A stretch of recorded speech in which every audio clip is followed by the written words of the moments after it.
For this look, I start with wet hair and liberally apply the Prep and Protect spray from roots to ends. I brush the product through my hair to ensure even saturation.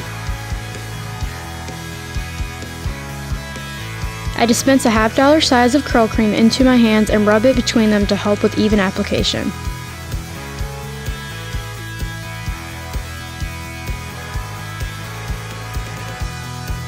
Next, starting on my ends, I gently scrunch the product into my hair, helping the natural curl formation.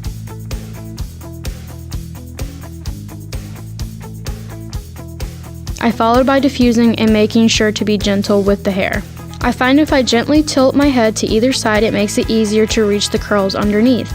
Once my hair is 80% dry, I go ahead and start gently lifting my hair at the root to give it lift for volume and to make sure it's totally dry.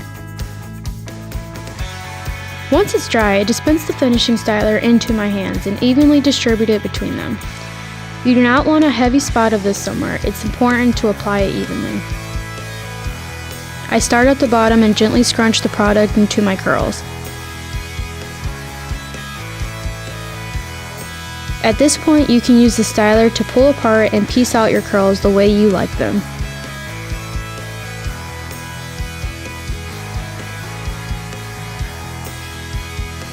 I finish with the firm hold hairspray to help lock in the style and avoid frizz later in the day.